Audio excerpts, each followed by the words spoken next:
What do you make of just the Raiders? They've been the craziest, like off the field team, bar none, in the NFL in a while. It's been absolutely nuts. They got a first round pick who killed people. They got a first round pick who wants to.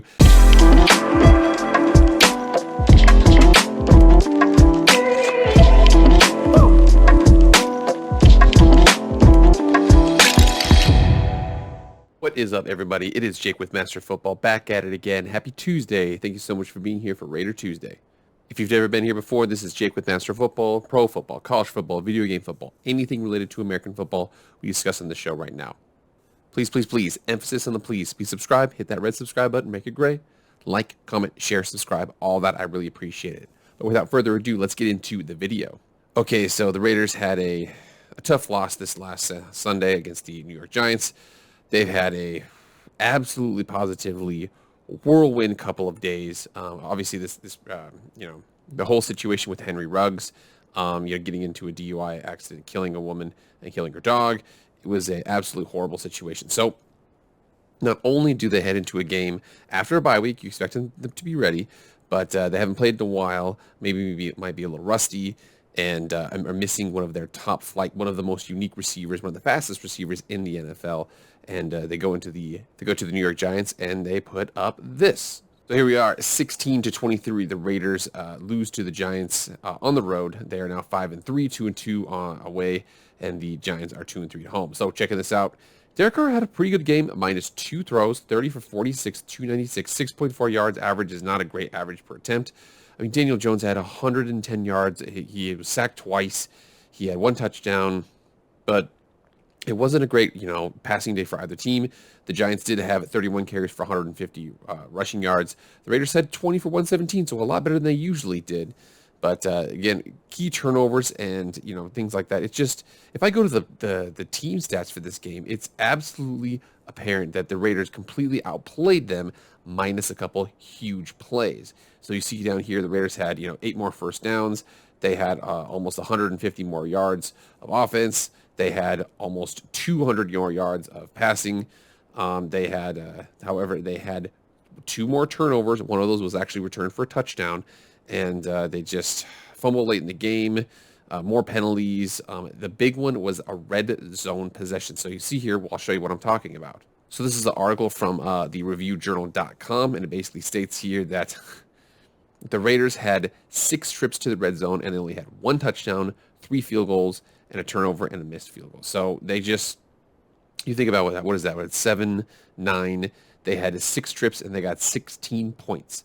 That is just not good enough. That could be 42 points, and they got 16. So just not what you want to do. Ultimately, did not pull out the victory and lost that game, despite the fact of being up 13-10 at halftime. In addition to that, there was also some more. I mean, if you're a Raiders fan, you're like, dude, what the hell is going on? Will everybody just please go home? Okay, everybody has a timeout until Sunday. Just timeout. Just go home. Don't do anything.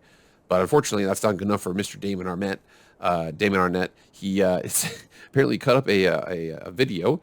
Who knows? I don't even want to show it because I'll probably get demonetized or something like that. But he had some death threats and he was waving a gun around. So looking like an absolute, high-quality human being there. And the Raiders decided to cut him. They're like, you know what, dude? Henry Ruggs did that. We had the whole John Gruden situation. 0 tolerance. Damon, you don't even play. So we're not even really going to feel it. But just get out of here. We're not going to deal with that anymore. Ruggs and Damon Arnett, both 2020 first-round picks. Again, corner and a wide receiver. Henry Ruggs was actually looking like he was progressing. Again, the season before, he didn't have very many yards, wasn't necessarily playing very well. However, he was really explosive, having over almost 20 yards a catch. I think over 20 yards a catch this season. He's really doing well. But then he just obviously had that situation. He's got bigger things to worry about than football right now. He is just, it's out, it's over. He needs to worry about his legal situation because he might be losing his freedom here. And then Damon Arnett has been so far a complete bust. Hasn't even really shown any ability so far in his time with the Raiders. And that brings up the point that a lot of people are talking about. Let's look at so far Mike Mayock's 2020 NFL draft to see how the team is actually doing based on those picks. So this was the 2020 NFL draft here. So we had the Henry Ruggs in jail and released. Damon Arnett cut. Lynn Bowden traded. Bryan Edwards, I was hoping for a big game out of Bryan Edwards. Henry Ruggs is out. Bryan Edwards is in. He's more of a TO, big physical receiver. had 0 catches, did not play very well that game. Tanner Muse was cut and now is on the Seahawks. John Simpson is a starter and Namik Robinson is a reserve. But you think about that, 2 first-round picks, the top 3 picks all gone. Lynn Bowden never even played for the Raiders, except for maybe in the preseason. But yeah, that's just not very great. I do think that Mike Mayock deserves a little bit more credit than people. People are roasting him right now because of this draft. If you come the year before, this was his first draft. Cleveland Farrell is not a very good pick. And again, he has struggled with his first picks, but Josh Jacobs isn't solid. Jonathan Abram is solid. Trayvon Mullen is a starter. Max Crosby looks like he's one of the best young defensive ends in the game. Foster Moreau is a solid reserve tight end. Hunter Renfrow is a great solid slot receiver. That's 2019. If we come up to 2021, again, Alex Leatherwood has been maligned as a starter, was at right tackle, kicked into right guard. Looks like he's done pretty well at right guard recently. Again, not great, pretty good. So at least he's starting in there. Trayvon Merrick looks like he's one of the better picks that, Mike Mack has made. Started at the free safety position. Malcolm Koonce has not played much. Divine Diablo is a reserve guy. Tyree Gillespie is a reserve guy. Nate Hobbs is a starter in the slot. Looks like he was an absolute steal. So again, you see that with Mike Mayock. He's actually pretty good. Like 2nd, 3rd, 4th, 5th, he's actually pretty good at finding good guys. Those first-round picks, he almost looks like he's wanting to make a statement, and whether or not it's a good statement, so far, not a lot of them have been good, Josh Jacobs and Jonathan Abram aside. And then Jimmy Morrissey, I think, is a reserve guy right now. So you see the fact he's actually done a pretty good job throughout his drafts, but man, those first-round picks are supposed to have high success rates. And so far, you've got a struggling offensive tackle who had to kick into guard. You've got a receiver who killed a woman in a DUI accident. You've got an absolute moron. And then you've got Cleveland Farrell, who looks a little bit like a bust, just not an edge rusher like you would want. Josh Jacobs is solid, but often injured. And Jonathan Abram might be the best first-round pick that he's had of the 6 that he's had. So that's where the Raiders are at right now. However, there is small modicums of hope. So the Raiders were missing a deep ball receiver. They'd also ultimately decided to bring in DeSean Jackson. There was a rumor that it was going to be Odell Beckham.